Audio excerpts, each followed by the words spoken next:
Bonjour, bienvenue sur ma chaîne, j'espère que vous allez bien. On est déjà à la mi-décembre, donc il est temps de vous parler des lectures que j'ai faites durant cette première moitié du mois. Je commence avec le premier livre que j'ai lu ce mois-ci. Il s'agit de Le Feu secret de C.J. Dougherty et Karina Rosenfeld. Donc ça aura été pour moi une découverte des auteurs et de leurs plumes, et plutôt une très bonne découverte même. Donc il s'agit de deux adolescents qui ne se connaissent pas, Taylor et Sacha. Taylor, c'est une jeune Anglaise plutôt bonne élève, qui a de très bonnes notes, qui fait beaucoup de bénévolat, qui a l'espoir d'intégrer une très bonne université à Oxford où son grand-père est professeur. Et d'un autre côté, donc Sacha, un jeune garçon plutôt bad boy, si on peut faire la caricature bon élève et mauvais élève, enfin bad boy. Il a quitté l'école, il a de mauvaises fréquentations, ses notes sont en chute libre.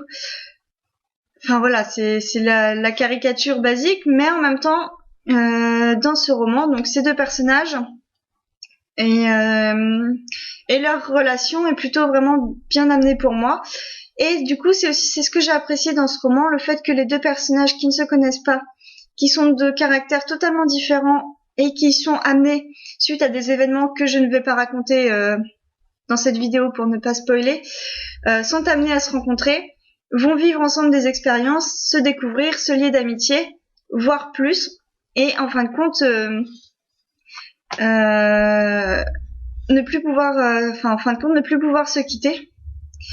Et du coup, c'est ce que j'ai apprécié dans la plume de ces auteurs, c'est que cette histoire-ci, même si on sent les classiques, c'est ce que je disais, les classiques mauvais élève, bon élève, même bien sur soi ou baggy, etc. Enfin, j'imagine dans ma tête les caricatures. Je trouve que dans ce roman-ci, les personnages sont vraiment très bien amenés, leur relation est vraiment très crédible. Je pense à un autre roman que j'ai lu cet été et qui, du coup, le côté fantastique et le côté romance entre les deux personnages ou amitié était vraiment pas du tout crédible. Autant là, j'étais très agréablement surprise parce que ça marche vraiment très bien justement, et donc du coup j'espère que la suite sortira assez rapidement, dans le sens où la fin donne envie d'avoir une suite. Ensuite, j'ai lu le second tome des enquêtes de Cormoran Strike, Le Ver à Soie de Robert Galbraith. Donc c'est le pseudonyme de J.K. Rowling, de l'auteur d'Harry Potter. J'avais beaucoup aimé le premier tome et j'avais trouvé vraiment qu'elle a un style particulier dans ce roman-ci. Le style vraiment polar à l'ancienne, où il y a que juste une enquête, c'est pas les thrillers comme on voit aujourd'hui avec des meurtres glauques ou du suspense à toutes les pages, des choses comme ça. C'était juste une enquête, un meurtre, un détective privé, son assistante, et on cherche les indices, on découvre les indices, on analyse, et c'est ce qui m'avait plu dans ce roman-ci. Ça me faisait un peu penser au roman de Agatha Christie ou de Conan Doyle, surtout de Conan Doyle, dans le sens où on a deux personnages qui me font un peu penser à Sherlock Holmes et à Watson, avec l'assistante de Cormoran Strike qui me plaît beaucoup. Ce sont vraiment deux personnages qui sont complémentaires, et du coup je pense que ça serait pas possible d'avoir des enquêtes l'un sans l'autre. On a Cormoran qui est un personnage assez bourru, assez brusque dans sa façon de parler, assez c'est pas du tout comment je pourrais expliquer. C'est vraiment le personnage bourru, on pourrait dire ça comme ça. Et à côté, donc on a Robin, une jeune femme qui se découvre un plaisir à enquêter avec Cormoran, et qui ne se voit plus faire autre chose que d'aller sur les terrains, de chercher les indices, de découvrir qui a tué comment, pourquoi, etc. Et elle se voit plus du tout bien faire autre chose. Et donc du coup, dans cette enquête-ci, on a un écrivain plus ou moins célèbre qui a disparu. Et la femme de cet écrivain vient chercher Cormoran pour retrouver son mari. Et on va découvrir que, fil de l'enquête, Cormoran Strike va découvrir le mari qui n'a pas seulement disparu, mais a aussi été assassiné. Et donc l'enquête va se tourner non plus vers une disparition, mais vers un meurtre et vers la recherche du coupable. Et tout ce que j'ai apprécié dans le tome 1, je l'ai apprécié aussi ici, c'est-à-dire qu'on a une recherche d'indices. Les deux personnages vont vraiment chercher, grâce aux indices, grâce à tout ce qu'ils ont pu entendre, voir, écouter, le meurtrier et au final le découvrir. Et ça m'a vraiment plu. Voilà. Alors après, j'ai trouvé peut-être plus de longueur, je dirais, par rapport au premier tome, mais dans le sens où la fin est aussi très rapide. La fin est vraiment très rapide et j'ai trouvé dommage que ce soit pas plus long parce qu'on a beaucoup de recherches pour un résultat qui se fait très vite et j'ai trouvé ça un peu dommage. Après, c'est un roman qui m'a beaucoup plu et j'aime beaucoup ce genre d'enquête, comme j'aime les appeler, les polars à l'ancienne. Et j'espère que le troisième tome sortira assez rapidement en français et en version poche en même temps. Donc ça, je risque encore d'attendre un peu pour avoir la suite. Mais enfin bon. Ensuite, j'ai lu le roman que j'ai reçu lors de ma réception de ma box, La Cube. Il s'agit de L'homme de la montagne de Joyce Maynard. Je ne sais plus ce que j'avais demandé comme envie de lecture à ce moment-ci. Je me rappelle plus trop ce que j'avais dit. Je me souviens un peu si je me souviens pas bien, un peu de suspense ou de révélation. Enfin, je ne sais plus trop ce que j'avais demandé. Et on m'avait envoyé ce roman-ci qui change un peu de mes habitudes de lecture. Et je suis assez mitigée dans la vie de ce roman. Ça raconte l'histoire de deux jeunes filles, deux jeunes adolescentes qui rentrent dans l'adolescence.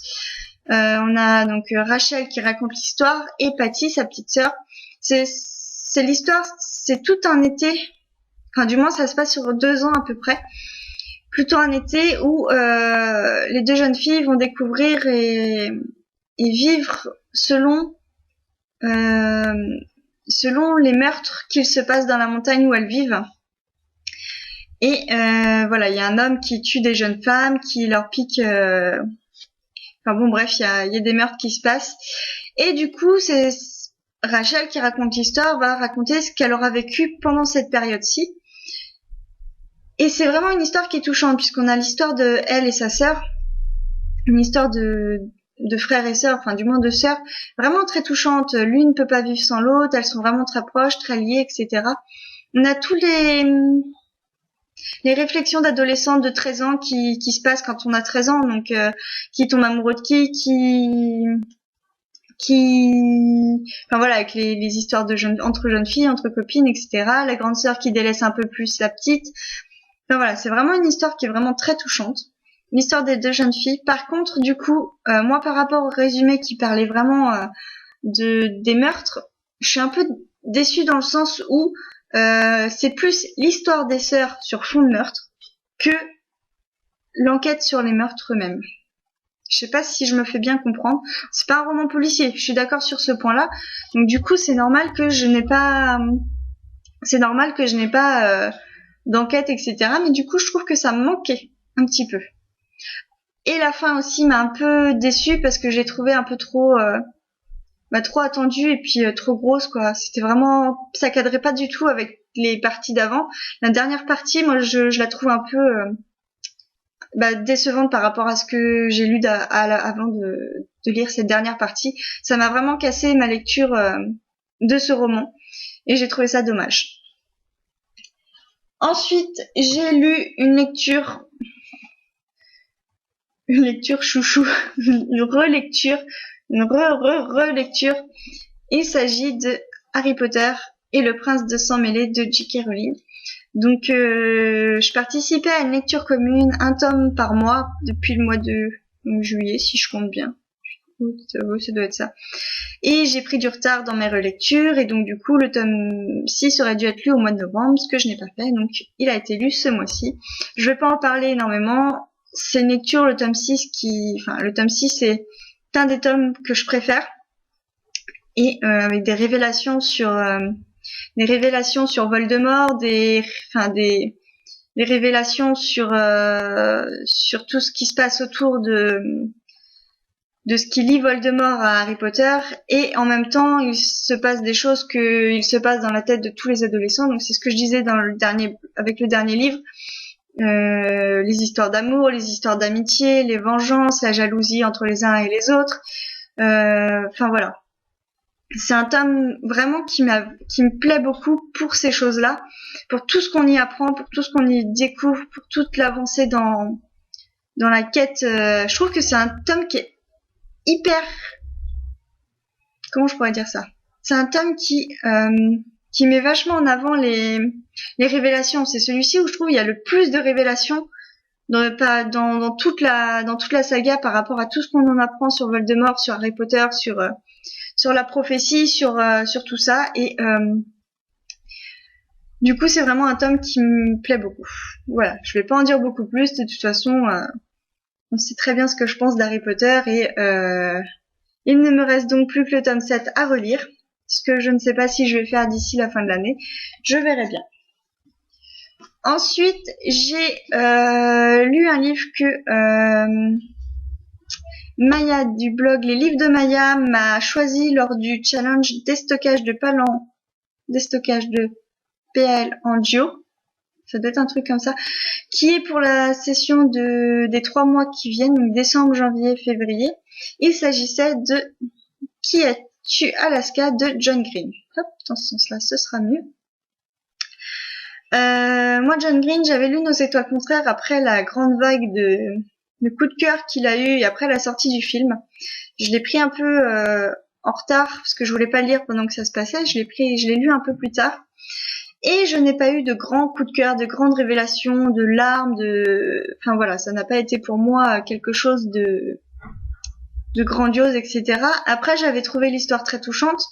Les personnages m'avaient touchée, mais sans plus. Enfin voilà, il y a des belles choses dans ce roman-ci, Nos étoiles contraires, mais c'était pas pour moi la grande révélation de l'année pour moi.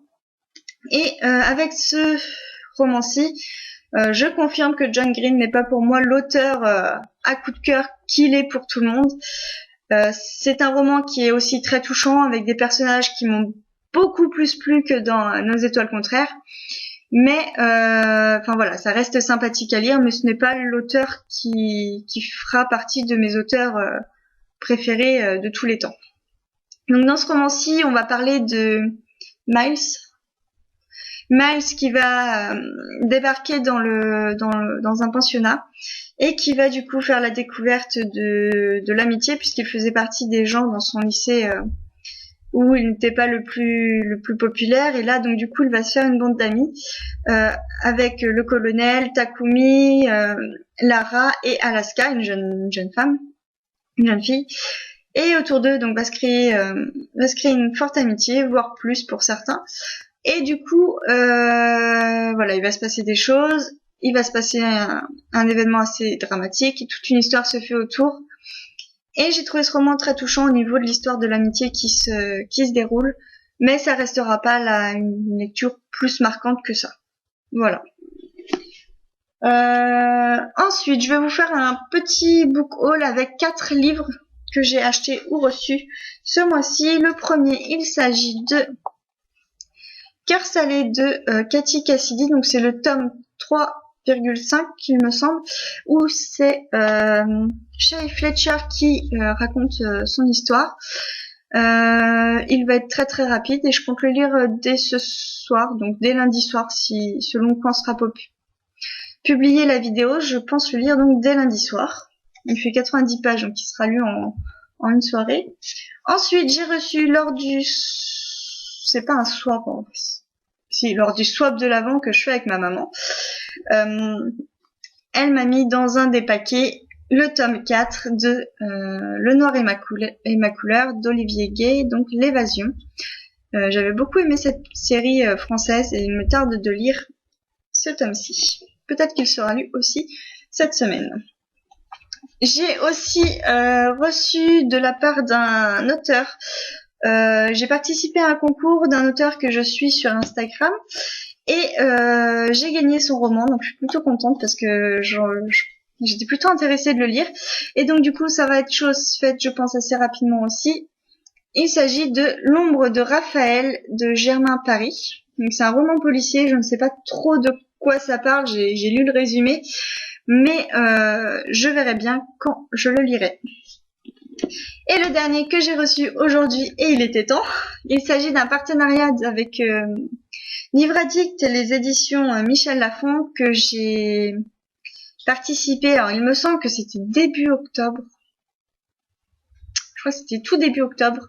Et donc il s'agit de Zodiac, le tome 1 de Romina Russell. Il était tout juste paru, je crois, quand j'ai participé au partenariat. C'est un livre qui me fait très très très envie. En plus, il a eu de très bons avis aussi. Et je ne le reçois que maintenant, donc j'espère pouvoir le lire. Enfin, de toute façon, vu que c'est un partenariat, il sera lu très rapidement. Je ne sais pas s'il sera lu d'ici la fin de l'année, mais j'essaierai de le lire assez rapidement. Donc c'est tout pour cette vidéo. J'espère que ça vous aura plu. N'hésitez pas à mettre des commentaires. S'il y a des livres qui vous tentent, des livres que vous avez lus, des livres qui vous ont plu ou pas. Et moi je vous dis à très bientôt pour une prochaine vidéo. Bye bye!